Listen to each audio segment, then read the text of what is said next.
आज दिनांक 26 अगस्त 2021 दिन के 10:25 हुए। हमने बात की थी माला के बारे में। माला में दो चीज़ का हमने किया था। एक धागा, जो कि हमारा जीवन है।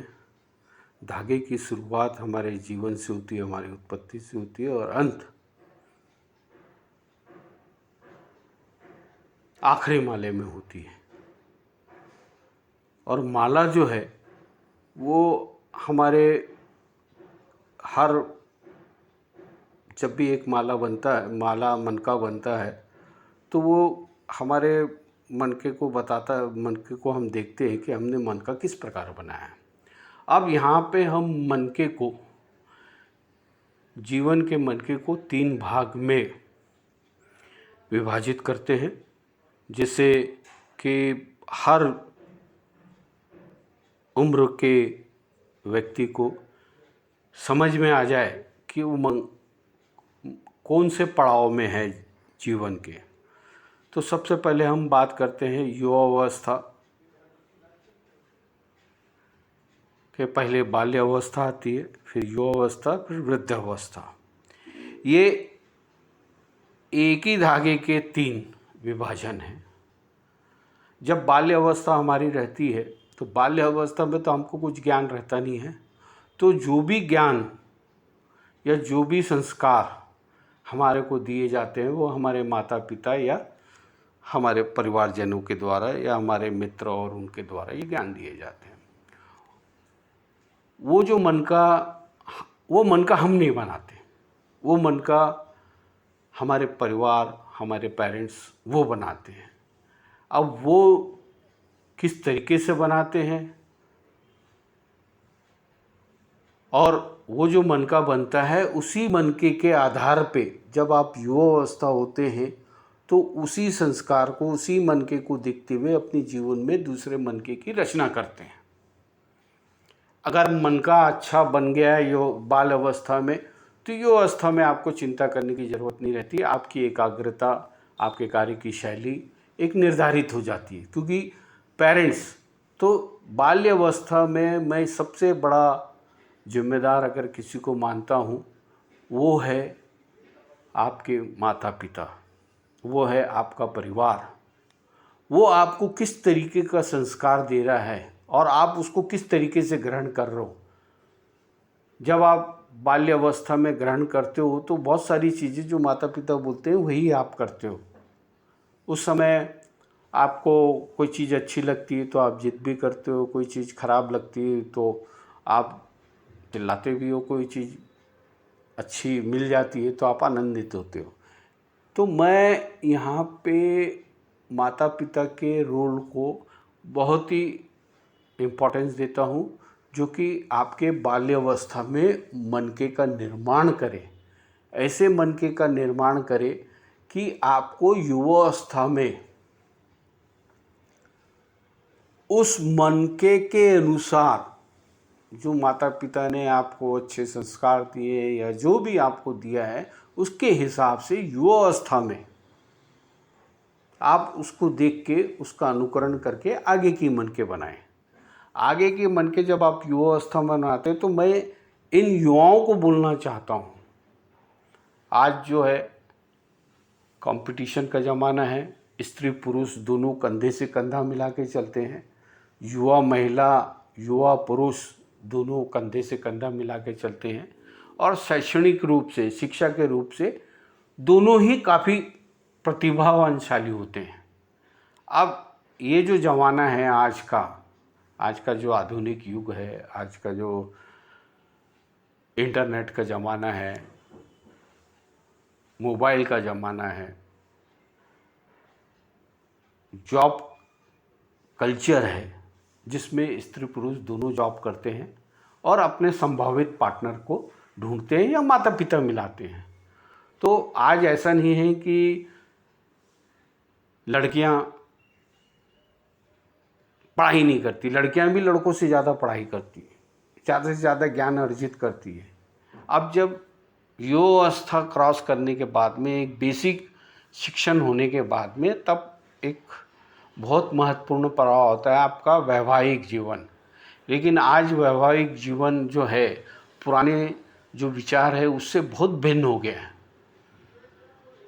आज हम जो वैवाहिक जीवन उसको मानते हैं जिसमें भौतिक साधनों की कमी न हो, या तो आपका बेटर हाफ वो भौतिक साधन अच्छे से जुटा पाता है और आप भी जुटा पाते हो तो जीवन बहुत अच्छे से चलता है।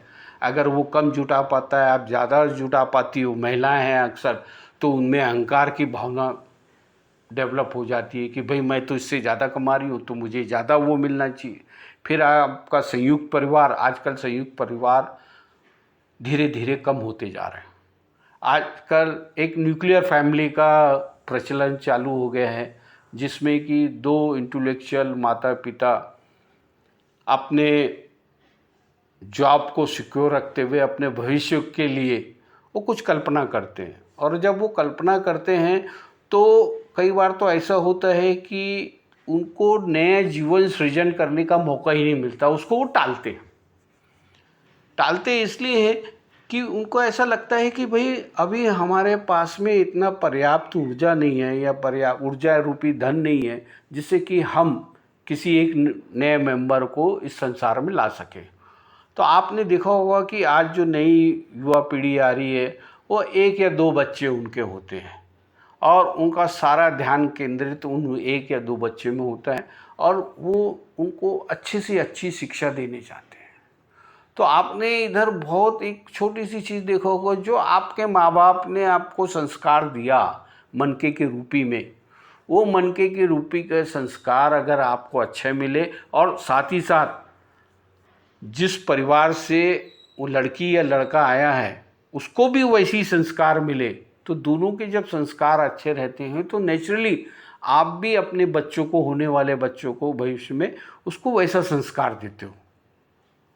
तो ये हुआ कि वो जो युवा अवस्था आपकी आ गई है, आपने एक नए जीवन का सृजन किया है और आप उसको पीछे जो आपने ग्रहण किया है वो अपने संतान को देने की कोशिश करते हो। उससे बेहतर आपको जो शिक्षा मिली आप उससे बेहतर अपने संतान को देना चाहते हो। उसको जो भौतिक सुख सुविधा आपको मिली उससे बेहतर भौतिक सुविधा आप उसको देना चाहते हो। ये तो युवा अवस्था आपकी आती है, आप अपने करियर में जाते हैं, आप अपनी महत्वाकांक्षा को पूरी करते हैं कि भाई कोई सरकारी नौकरी में है, कोई प्राइवेट नौकरी में है, कोई इंडस्ट्रियलिस्ट है, कोई ट्रेडर है, तो सबके अपने अपने परसेप्शन रहते हैं सोच के, हस्बैंड एंड वाइफ के। और इसमें ऐसा नहीं है कि भाई हर एक का जीवन जो है वो आनंद से गुजरता है, उसमें बहुत सारे तकलीफ़ें आती है। तो मैं आपको ये विश्वास दिलाना चाहता हूँ, जब तक कि आप इसको सुनेंगे आपको बहुत सारे समस्या का समाधान मेरे इस स्पिरिचुअल स्पीच या मोटिवेशनल स्पीच में आपको मिल जाएगा। लेकिन समाधान को निकालना मेरे बातों से वो आपका काम है और उस समाधान को क्रियान्वित करना उस सबसे बड़ी बात है। समाधान तो निकल गया, मैंने सोचा भाई इसका ये हल है कि मैं डांस सीख सकता हूँ, मैं ये काम कर सकता हूँ, लेकिन काम कर सकता हूँ उसके लिए आपको प्रयास करना पड़ेगा, प्रयास करके उस चीज़ को हासिल करना पड़ेगा। ये तो मैंने बोल दिया, मैंने अपने विचार आपको बता दिया, मेरे विचार आपको अच्छे लगे। एक सरल भाषा में मैं आपको कहना चाहता हूँ कि भाई उसको आप अगर अच्छा लगता है उसको अपनाने की कोशिश कीजिए। मेरा सबसे बड़ा कहना ये है कि पूरे जीवन में मेरा जो भी प्रोफेशन है उसमें आनंद। देखिए हर व्यक्ति एक जैसा नहीं होता, सबकी संरचना अलग अलग होती है और 2 यूनियन भी होते हैं। जो युवा जब शादी के बंधन में बंध जाते हैं तो कुछ प्रेम से वो बंधन में बनते हैं, प्रेम के द्वारा, कुछ माता पिता के मर्जी के हिसाब से बनते हैं, कुछ अपने नहीं भी आपकी इच्छा हो तो आपको उस व्यक्ति से शादी करना पड़ता है, या उस व्यक्ति को उस पुरुष से शादी करना पड़ता है, या पुरुष को उस व्यक्ति से शादी करना पड़ता है। तो आप जब इस तरीके से आपके दिमाग में अगर कोई हलचल मस्ती है जीवन में, मियाँ बीवी के बीच में या पति पत्नी के बीच में कुछ कटुता आती है या कुछ तनावपूर्ण स्थिति आती है, क्योंकि वो वाजिबी है। आप जब ऑफिस में रहते हो, आपका काम का स्ट्रेस है, एक महिला है, वो महिला दिन भर काम करके घर आती है, घर आने के बाद में आप पति एक्सपेक्ट करता है वो भी काम करके कि महिला काम करे। लेकिन मैं आज के युवाओं को धन्यवाद देना चाहता हूँ, उनके सोच को, कि वो महिलाओं को भी उतना ही सम्मान देने लग गए।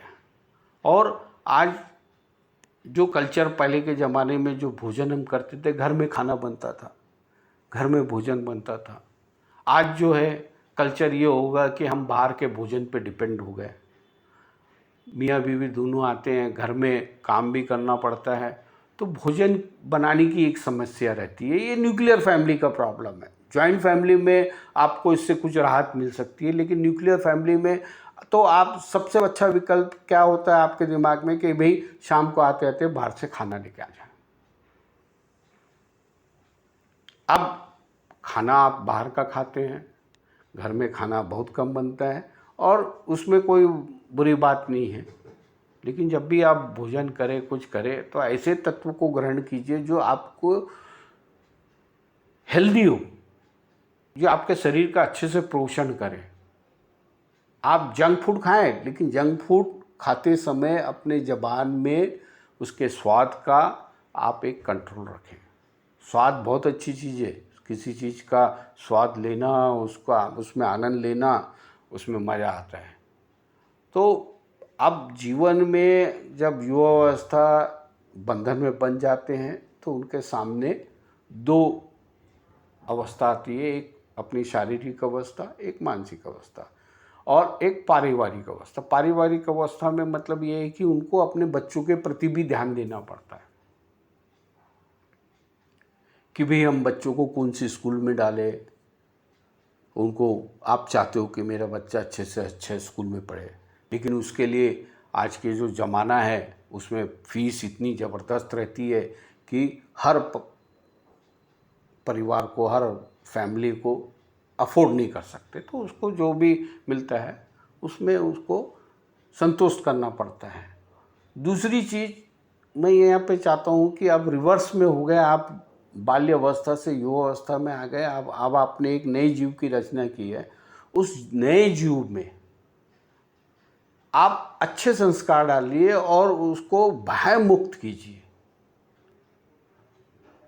उसको बताइए जीवन का सामना करना पड़ता है, भय में जीना नहीं पड़ता है, जीवन का सामना करना पड़ता है। कोई ज़रूरी नहीं है कि आप सर्वश्रेष्ठ हो, भाई एवरेज भी हो सकते हो, बिलो एवरेज भी हो सकते हो, लेकिन जो भी है आपको उसमें संतुष्ट होना चाहिए। और आपके माता पिता अपने बच्चों को ये बताए कि भाई मेरे पुत्र, हाँ उसकी बौद्धिक क्षमता नहीं हो सकती इसलिए वो बिलो एवरेज है, तो माँ बाप को भी उसकी बौद्धिक क्षमता को दिमाग में रखते हुए उसका हौसला अफजाई करना चाहिए और उसको बताना चाहिए बेटा तुम या बेटी तुम किसी चीज़ से कमज़ोर नहीं हो, तुम आगे बढ़ो जीवन में। और जीवन के कुछ सत्य जो हम अपने बच्चों को बताने से घबराते हैं, जीवन का सत्य हम अपने बच्चों से बताना। हमारे ज़माने में जब हमारी शादी हुई थी तो हमको मालूम ही नहीं था, हमारे बच्चे बड़े हो गए, उनको सेक्स जो है उसका बेसिक बिना किसी शर्म के, क्योंकि वो हमारे शरीर की इंद्रिय है, उस इंद्रिय का हमको सम्मान करना चाहिए, उसको हे दृष्टि से नहीं देखना चाहिए। वो जनेंद्रिय है, वो एक नए जीवन का सृजन करने वाली है। तो जब जो नए जीवन का सृजन जो करने वाली है बचपन से, उनको अगर आप सही ज्ञान देंगे, सही बात बताएंगे, तो उनके मन में जो जिज्ञासा है, गलत जिज्ञासा, गलत भावना जो सेक्स के प्रति होती है वो बहुत कम हो जाएगी। और उनको फिर ये समझ में आ जाएगा कि भाई ये जो है एक नेचुरल प्रोसेस है। जब हम बड़े होंगे, हम भी अपने माता पिता जैसे होंगे, तो हमारे इसमें भी ये स्वाभाविक क्रिया है, जैसे माता पिता ने हमको जन्म दिया, हम भी किसी को जन्म देंगे। तो मैं ये चाहता हूँ, और सेक्स में आनंद लेना भी एक अपने आप में कला है, लेकिन विभस्त नहीं होना। विभस्त इसलिए होते हैं कि जो आजकल देखिए हर कोई अपना धंधा चलाना चाहता है। जब रामायण आप पढ़ते हो तो उसमें राम भी रहते हैं, रावण भी रहते हैं। आप महाभारत देखते हो तो श्री कृष्ण एक ऐसे थे जो कि उन्होंने सबको लेके चला। और आज के ज़माने में हम बात करें तो ऐसे महापुरुष तो देखना कम होते हैं, पता नहीं, क्योंकि छल प्रपंच कपट इतना बढ़ गया है कि महापुरुषों के रूप में भाई हमने बता दिए फलाना गुरु है। अरे गुरु है, लेकिन वो खुला हुआ गुरु होना चाहिए, जिसके किताब जिस गुरु के आप सारे पन्ने पढ़ सको, वैसा गुरु होना चाहिए। गुरु के कुछ अध्याय छुपे हुए नहीं होना चाहिए। जब वो कुछ बोल रहे हैं, हाँ मेरे में गलती है, गुरु को एक्सेप्ट करना चाहिए। हाँ मैंने अपने ज़माने में मैं बचपन से तो सीख के नहीं आया, ये मेरी रुचि है, इसके कारण मुझे कुछ अनुभव हुआ इसलिए मैं बोल रहा हूँ। तो ये तो मैं युवावस्था वालों के लिए बता रहा हूँ। और हम युवावस्था के लिए जो आज मानसिक तनाव होने लग गया युवाओं को, भाई उसका मानसिक तनाव किसी भी हाल में बुरा नहीं है। मानसिक तनाव जो है सेहत के लिए अच्छा है।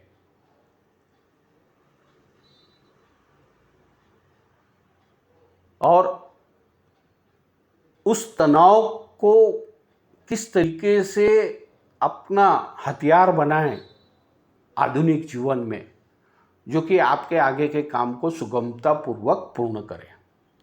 तो युवाओं के लिए उनको जीवन जीने की कला, आगे मेरे प्रवचन में मैं बताऊंगा कि एक पति पत्नी को किस तरीके से जीवन। हाँ, आज एक और चीज़ है, आजकल लिव इन रिलेशनशिप।